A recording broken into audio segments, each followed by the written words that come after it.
So it's actually around 4 in the morning right now, and I've been awake since 1. And actually, I think that I have been awake most of the night. And this is not an uncommon occurrence for me. This is one of my trauma responses, I guess, and this is something I'm going to be learning more about in my classes, but the insomnia is just, ugh. But I want to talk a little bit about some of the major frustrations that I'm dealing with in my trauma journey and my abuse recovery journey, and gosh, just the deep shame associated with the whole experience is just a hard pill to swallow. On Friday, 2 days ago, I spent the whole entire day at a full day camp, educational day camp for full day with my oldest daughter for a field trip, and it was a really overstimulating experience, even though it really was very quite chill. Actually, I had a good time, we had a good time, it was great, but I knew that I was being triggered while I was there.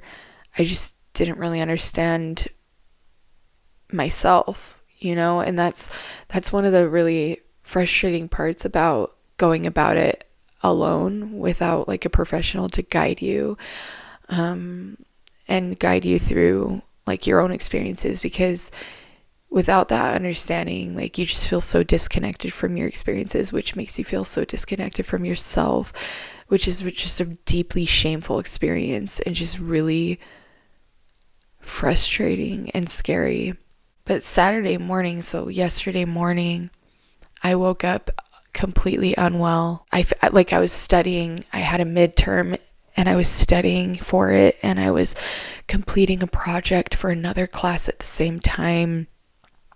And I caught myself like weeping while doing all this, and I was like, what?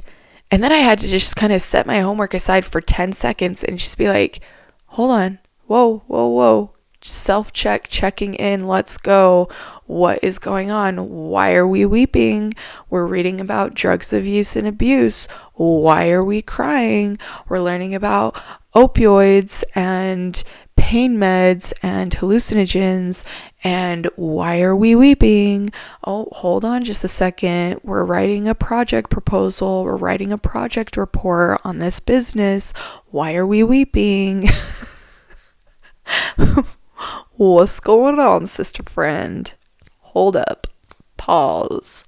And I was looking inward, and I was just asking myself, like, okay, when was like the last time that you felt like genuinely happy? And I just had to kind of trace back, because that's one of the ways that I can identify triggers. It's like, oop, okay, when did the mood shift happen? And I just like go backwards. This is the part of abuse recovery that it gets really dark, is talking about the realities of just never feeling safe in any environment, under any circumstances. The fears associated with never ever feeling safety again. Being in environments where logically you know you're safe, and you're logically walking yourself through like the reasons why you're safe, and the reasons why you're gonna be safe, and the reasons why it's okay, and why can't my feelings catch up with my logic? Like, why can't I talk myself out of the panic state? Why can't I talk myself out of whatever danger I feel?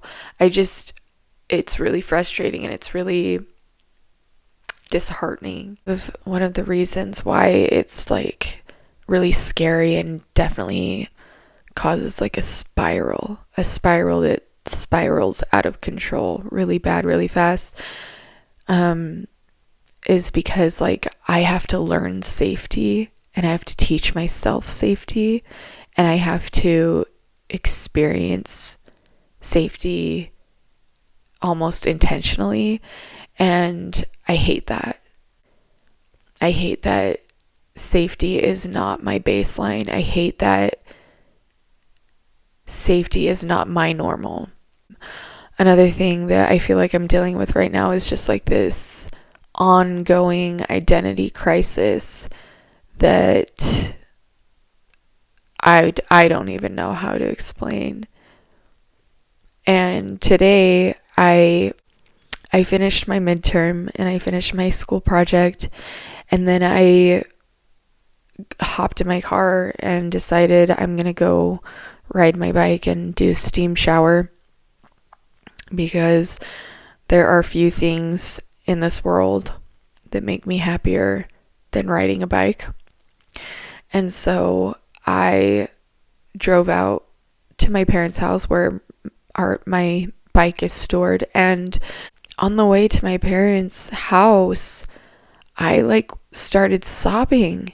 And again, I just had to check in with myself and ask myself, okay, what is the source of these feelings? What are my thoughts? What are my thoughts while I'm crying? What were my thoughts right before crying? What are my thoughts right now? And I have to be intentional about walking myself through my experiences. And that's just so exhausting. But I just realized there are days, and obviously there are triggers, and I'm still learning about this just myself, but there are days where I do not identify with the skin that I was born into, and I don't identify with the structure of the world that I live in, and I don't identify with the demands, I don't identify with the expectations, I don't identify with the social norms, I don't identify with even with my own experiences. And that's a really frustrating experience, and it gets really dark. And there was a part of me, as I was driving and weeping, there was a part of me that was feeling like I was abandoning myself in some atrocious way. And I had to address that within myself. Like I said, I was just having a conversation with myself all day for hours. I think that I just needed to disrupt the flow. I needed to be intentional about disrupting that flow that was just chaos, that was sad, that was spiraling nowhere fast and downward, and spiraling to a space that's just not productive, not helpful.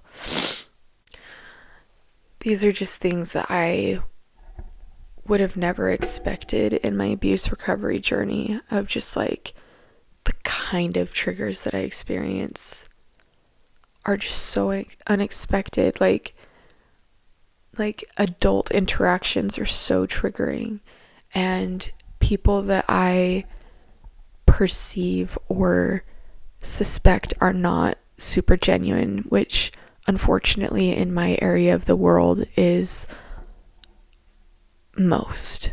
And I don't know, I've only lived in 3 states, so it's not like I have much to speak to, but those are things that just consume my thoughts to the point where I wonder if I have a disorder, because these intrusive thoughts can be really debilitating.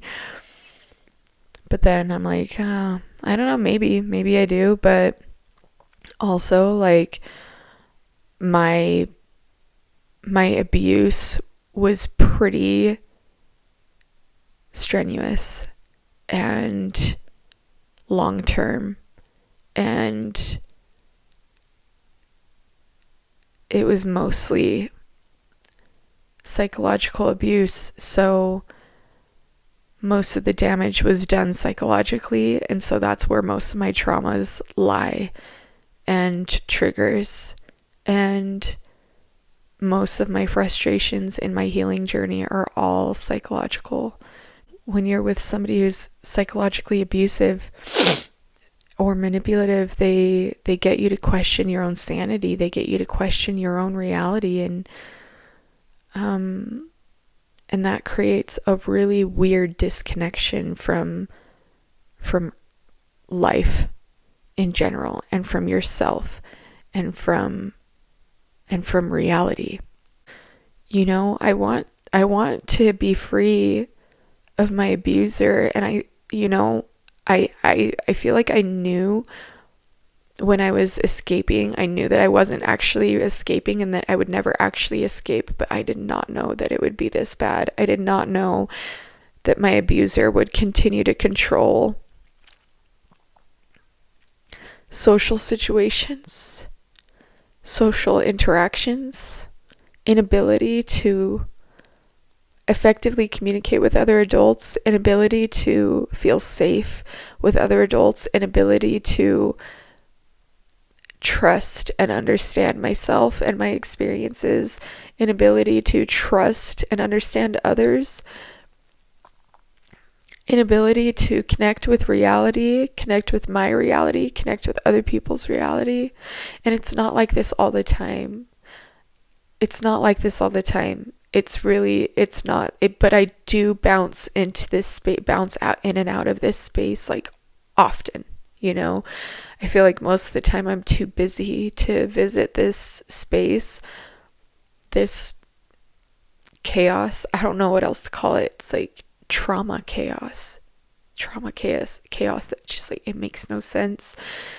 And it's just wild and chaotic and confusing and scary and just too much. And this is why I'm up at 4 a.m. and I'm not sleeping and I haven't slept all night because of this trauma chaos and me just trying to talk myself through it, work myself through it, understand myself, and just get to the bottom of it, but also more importantly, just like get to solutions. And in the meanwhile, while I'm trying to understand myself, just being okay with not understanding myself and just moving forward anyway, and just telling myself, you are going to learn along the way. You're going to learn along the way. You're figuring it out along the way. Every single time you learn something new. Every time you have a trigger, you learn something new. Every time you end up in the trauma chaos realm, bubble, let's call it a bubble, the trauma bubble of chaos.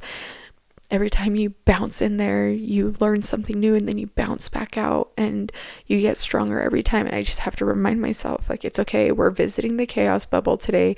We're visiting the chaos bubble for the next 2 days. We're visiting the chaos bubble, trauma bubble, this week. And like, that's okay. We're learning lessons along the way. We're getting better every single time. But like, being in the chaos bubble, it feels never ending. It feels like it's never going to end, and it feels like a trap, and it feels like I'm back. It feels like I'm back in my abusive situation and I'm trapped and I can't get out. The chaos bubble in a way is also just as triggering as the trigger that sent me there. The way that it just like sucks you in with these intrusive thoughts that have you spiraling, and you can't not fixate. Like, you can't not fixate. It's like fixate or die. And you can't help it. You just obsess and fixate and internalize every unpleasant emotion associated with the experience that you're spiraling over. And okay, it's morning time, and as I was looking through the content of this video, I discovered that a lot of it was actually cut off because I didn't have any space on my phone. So we're going to re-record just one small part because I feel like this is something that's just, I would imagine, is really relatable to people overcoming abuse trauma, is just the devastation and frustration and resentment about the fact that we did not choose this path for ourselves. There is a tiny bit of resentment that is built by having somebody just so awful and so terrible pick us up and drop us off in a terrible place. And I really do believe that there really is no way through but through. So it's hard not to resent being on this path. It's hard not to resent the healing that has to take place now, because I did not choose this. I did not choose this for myself. I did not choose this path. I never in my life did I, was it my dream and wish to travel through the forest of hell and climb up the mountain of devastation, and just all of the work that a survivor has to do after abuse is so insane. The fact that people think that we choose this for ourselves is absolute madness. And it's just hard not to resent it. It's hard to accept the cards that were dealt to you. It's hard to accept what has been chosen for you, what has been decided for you. And it's hard to not resent the fact that your life was hijacked by your abuser. Your life was hijacked. Your mind was hijacked. Your freaking physiology was hijacked. Your health was hijacked. Your ability to show up as a normal, healthy person was hijacked. Your ability to socialize was hijacked. Your feelings have been hijacked. Your lifestyle has been hijacked. And you have been infected. You've been infected by your abuser with a disease. And you now have this parasite that exists inside you as just a friendly little reminder of what they did to you and how you will never escape it. And it's like the most disgusting form of abuse, because it's like they know. It's like that is the goal. It's like the abuse is just that sinister. The abuser is that sinister that they know that one day, deep down, they know one day they're going to lose control and power over you. And so they make sure that they will always exist inside of your head and inside of your heart and inside of your gut issues and your health issues, your chronic inflammation, your irritable bowel syndrome that no doctor can explain, no doctor can figure out what's going on with you. It's the infection, it's the abuse, it's the abuser, and what he did to you, what they did to you. And it's unfair. And there's a whole grieving process that takes place there in accepting that your life has been hijacked. Everything that your life should have been and could have been and would have been is now dead. And you have to now live this life of clawing your way to the top, of fighting for your life, fighting for survival, fighting for normal, fighting for safety, fighting to be healed. I just want to be able to go into a room. Literally, I just want to be able to walk into a room. That's it. Can I please just walk into a room where other adults are? I'd love that. I'd love to be able to walk into a room of other adults and not have a panic attack and not be shaking and not have my voice shake and break. And I want to be able to talk to other adults without the fear that they are scheming and plotting and thinking of ways that they can use every word that comes out of my mouth as a weapon against me. I want to be able to talk to adults without the fear of them being secretly a monster and they just know how to perform and mask. I want to be able to experience my experiences and my realities without questioning them. I don't want to question my reality anymore. I want to just look at it and say, yep, that's it. That's what's happening, and that's the reality. That's my reality. And when people doubt my reality, I want to doubt them before I doubt myself. I want to be able to love without limits. I want to be able to have boundaries without feeling like I have to fear for my life. And so it's hard to not resent the cards that have been dealt. It's hard not to resent the fact that I can't sleep at night. It's hard not to resent the fact that I cannot make friends anymore. And it's hard not to resent that I just don't trust adults. And it's hard not to resent that I am on this grueling journey that I did not choose for myself. I did not consent to this. I did not consent to the hijacking of my life. I did not consent to the hijacking of my mind. I did not consent to the hijacking of my body. I did not consent to the access to my body. I did not consent to so many things. And I'm sorry if this is triggering to people. I should have started with a trigger warning. Because there were just too many things that survivors of abuse did not consent to. And the coercive control was just out of this world. And I did not consent to that. I did not consent to being placed on a grueling journey of healing that I don't deserve. I didn't need this. Why am I here? Why is this my reality? Why is this my life?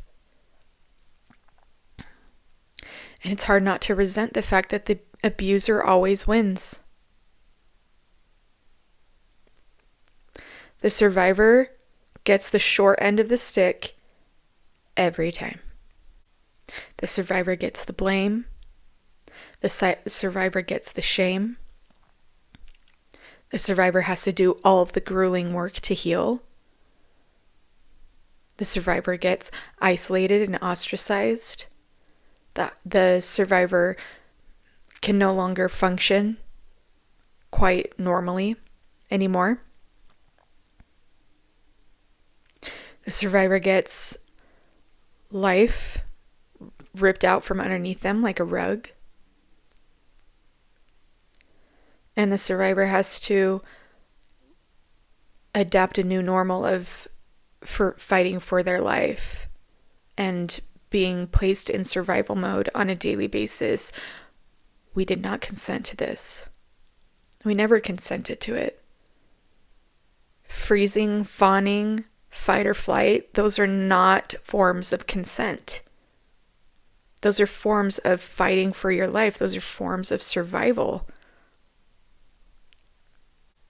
Anyway, I think that what I want actually most out of this video, or out of saying these things, what I really want is to be connected with other people that understand and get it.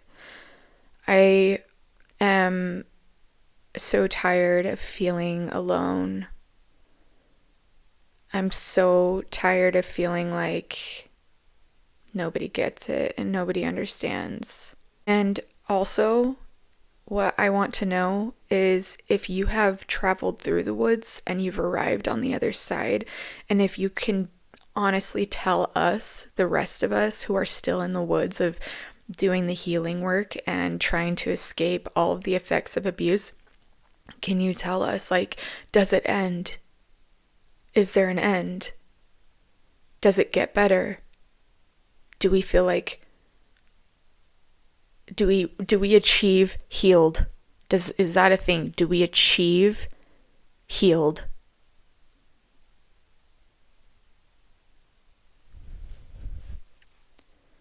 I want to know. Let's get to the question. So the question is, what made it difficult for you to come forward? I knew with every fiber of my being that no matter what I said, no matter to whom I told, I would not be believed. Abusers know how to play ball. Like, these people are not average minds. These are the sociopaths and the psychopaths of our universe that lack the human empathy and lack, a portion of humanness. And so they are actually okay, let's set that aside, the lack of empathy and the lack of humanity. On the other side of that is like insane levels of intelligence, like just so smart. And it's like they are specialized in, it's like they have spent their lives worshiping the understanding of how humans work. And that's how they play ball. They know how to manipulate. These are master manipulators. These are masters at deception. And because of this lack of humanity, and because of their extra intelligence and just how incredibly smart they are, and they know how to play chess, they know how to play ball, they know how to mess with people, and they are so good at it that they create a persona, they create a character, and this character is who they portray for the most part. Outside of the home, this person is wearing a mask. This person is portraying a character. This person is acting. This person is presenting a facade to the whole entire world. And this facade, the purpose of this facade is to lure people in and to get them to worship them, because that's their other idol, is themselves. They worship themselves and they want everybody to worship them. And so they make sure, depending on who they're around, they study people around them, they study them, and they memorize what they value, and then they become the gold standard of whatever it is that that person values, so that they can earn their worship, basically. And so then they are being worshipped by everyone around them, at work, school, play, church, family, extended family. I just knew that coming forward was not gonna be effective. I knew that if anything, it would actually be more harmful to me to speak up and not be believed than to just stay silent and not be believed. And so I just chose silence. And there were only a few individuals, I've said this before in other videos, there's like 4 people on planet Earth that I've actually told like big parts of the deep, dark secrets that I've never shared with anybody else. And the only other witness that I have is the big man upstairs, the big man with the plan. So, and I'm just going to leave on this note for people who know people who are being abused, or people who are being abused and they want to come forward. The one thing that I would say is be careful who you talk to. Your community might not be the best people to talk to, especially if they have been intensely integrated with your abuser. Anybody who has been really integrated with your abuser, so your church community, your neighbors, and your family and their family, and some of your friends, your closest people, this is why it's so isolating, they are not the people to talk to, because they're going to believe your abuser. I'm sorry. Like, this is the reality. We know what they're doing. They know what they're doing. Everybody's going to believe your abuser. The people to go talk to are people who know how abuse works, and institutions and collectives and organizations that literally work to expose this. So find your local domestic violence coalitions. Find your local women's shelters, or women escaping abuse, and Just go find these organizations. Those are the organizations you need to go to and talk to them and get support from them. Those are the people who are not going to question your reality. Those are the people that are non-biased. They have not been integrated with the master manipulator, the abuser. They have not been whipped and deceived, okay? Go to people who do not know your abuser. That's what I did. And people who were not very integrated with him, I spoke with them and I was believed. So make sure that you speak to the right people and the people who are actually going to help you. Like I said, these organizations, they have resources. They can help not only support you, but they can also help you escape safely. So know who to talk to. Definitely know who not to talk to. The more that you talk, the more danger you put yourself in. I'm not encouraging people to not come forward with their abuse. I don't want this to be misunderstood. What I'm actually saying is come forward with the abuse, come forward to the right people, and be safe about it. Because if you put yourself in a dangerous situation where your abuser might retaliate and your safety is now at risk, you don't want to be living with like looking over your shoulder all the time. And you're going to be feeling that way regardless while you're escaping. So be careful. Be safe. Stay safe. Get the help that you need from people who can help you escape safely. Get to safety. Maybe get to safety first and then talk later. I think that's what I'm trying to say here is like prioritize first your safety and the safety of your kids. So just get to safety. Use the organizations, the resources, and the support from them to get to safety, and then you can open up about it later. Thank you for listening, and I'll see you guys on the next episode.